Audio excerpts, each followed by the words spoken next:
healing is a process. And this is both for the person that's in the victim mentality and those that are dealing with people in that victim mentality. Healing is a process, and everybody heals differently. Some people need to mourn.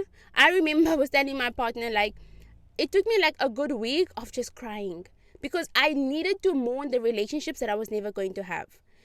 The people that caused me the most trauma, unfortunately, are still in my life. Well, I shouldn't say unfortunately because I don't want them dead. But yeah, they're still in my life and there's nothing I can do about it. But what I needed to do in order to move forward is I needed to mourn. I needed to mourn the death of a relationship that was never going to happen. I needed to mourn the person that I will never be. I needed to mourn the things that I will never experience because of what has happened to me. And so that mourning felt very real.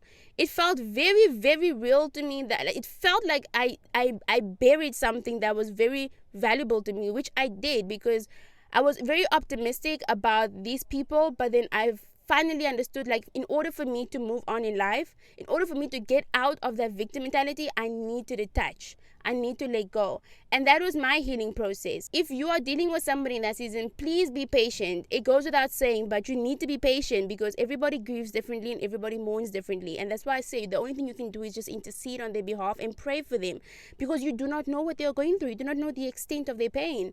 And you do not know exactly how great of a problem they might be dealing with, because what's minor to you could be major to them, and what's major to you may be minor to them. I would say the scale that we weigh our problems on are different for every single person. Everybody's experience is different, so be patient with them. And if you are dealing with this period, like I said, seek the Lord.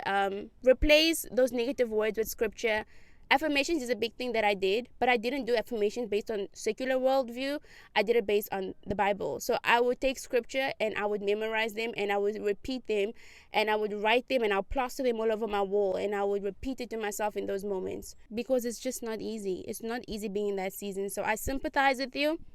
And I hope that you get out of this season, and I hope that the Lord will strengthen you and will bring you out, because you are a victor at the end of the day.